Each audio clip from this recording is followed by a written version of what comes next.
여러분 안녕하십니까? 이번 시간에는 국민의힘 이준석 당대표 뒤집어졌다. 국민의당 안철수 대표 합당 후에 공식 당대표에 도전한다라는 소식을 전달해 드리도록 하겠습니다. 이번 소식의 핵심은 과연 무엇일까요?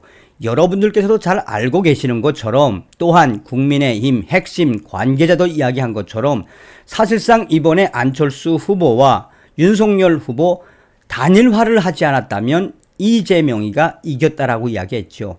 우리가 얼마나 가슴 졸이며 이 안철수 후보와 윤석열 후보와의 단일화 얼마나 우리가 절절하게 호소를 했습니까? 그런데 국민의힘 이준석 당대표라는 자가 이 안철수 후보와의 단일화 필요 없다. 이미 우리는 10% 이상 이기는 거로 나와 있다.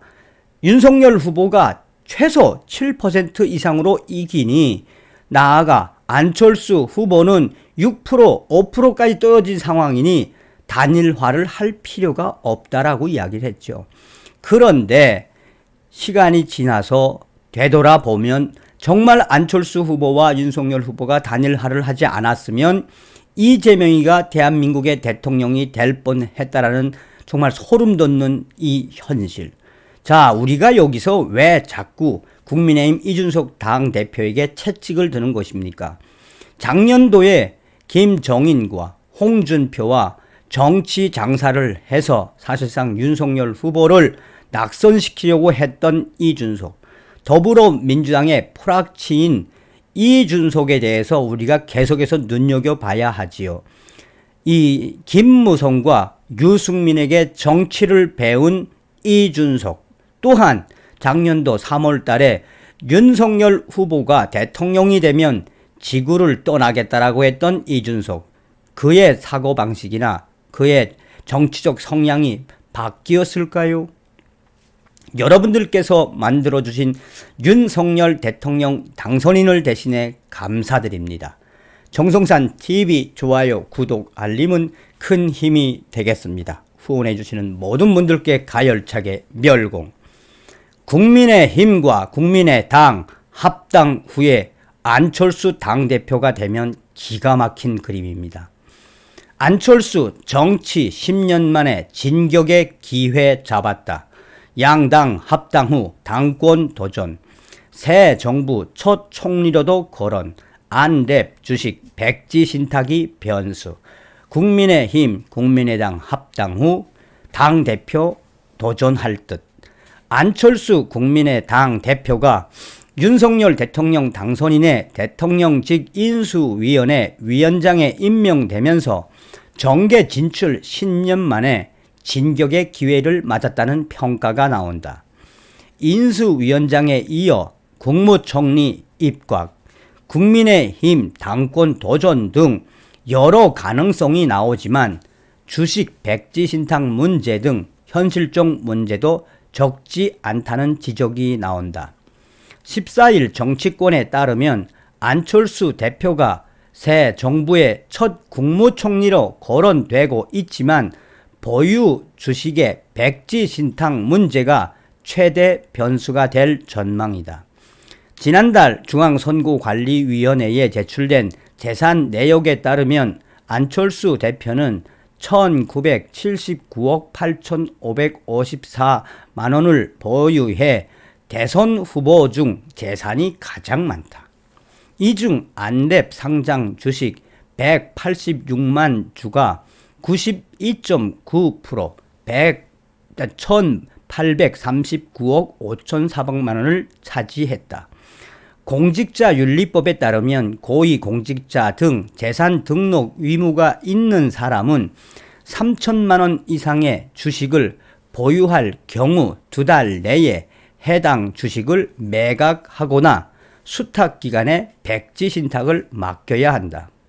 안철수 대표가 현재 정치권에서 거론되는 대로 총리 또는 과학기술부총리 등에 오른다면 안랩 창업자이자 대주주인 안철수 대표가 대부분의 재산에서 손을 떼야 한다. 이에 따라 안철수 대표가 새 정부에 입각하는 대신 이 합당 후 신당 대표에 도전할 가능성이 있다라고 안철수 측 핵심 관계자가 이야기했다. 안철수 측 핵심 관계자는 현재 안철수 당 대표의 기회는 앞으로 계속 있을 것이며 국민의당과 국민의힘 합당 후 오히려 당 대표에 도전해 당 대표가 된 이후에 차기 대선을 노린다는 전망이다. 정치권에서는 안철수 당 대표가 가진 재산을 백지신탁을 맡기는 것보다는 더 회사를 성장시키는 게 낫다라는 이야기가 나오고 있는 이유가 바로 여기에 있다. 안철수 측 핵심 관계자는 안철수 후보가 합당 후에 당을 더 단단하게 만들고 또한 전국적인 입지를 확대한 이후에 이 차기 대선에 나오기 직전 가지고 있는 재산을 이 백지신탁에 맡겨도 된다며 그동안 5년 동안 이 당을 더 튼튼하게 만들고 또한 이 윤석열 대통령의 기반인 국민의힘, 국민의당 합당 후 그 기반을 더 단단하게 만드는 게 현실적이다라며 향후에 있게 될 많은 선거들에서 이 안철수 당 대표가 되어 승리로 이끈다면 윤석열 정부 5년 이후에 안철수 당 대표는 이 대통령 후보로 당당하게 나갈 수 있는 것에 무게를 두었다는 이야기다. 윤석열 당선인과 안철수 대표는 단일화 과정에서 대선 직후 합당을 약속했다. 합당 작업이 원활하게 이루어진 뒤 만약 안철수 대표가 당권을 잡는 데 성공하면 곧 있게 될 2024년 총선의 공천권까지 노릴 수도 있다. 이에 이준석 국민의힘 당 대표 내부가 심상치가 않다. 안철수 당 대표가 공식적으로 합당 후 공식 당 대표로 나가겠다라는 발표가 있은 이후에 이준석 국민의힘 당 대표 내부 관계자는 그것은 가설이고 또한 미래에 대한 계획이지 아직 그것은 현실화되려면 멀었다라고 스스로 이준석 당대표의 거취가 매우 불안정하다라고 이야기하고 있다. 윤석열 당선인과 안철수 대표가 이 같은 건물에서 얼굴을 맞대고 매일 근무하는 점도 관심을 끌고 있다.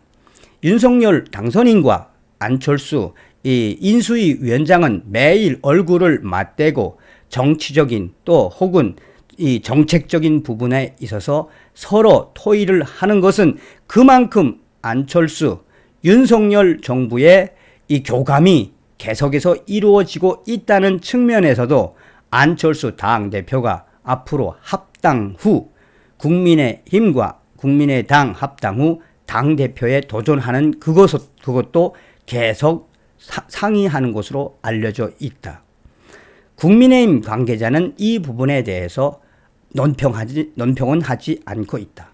자, 기가 막힌 그림이죠. 그러니 이준석 당대표보다 또한 이제 합당 후에 어떻게 당대표가 될지는 추후에 나옵니다.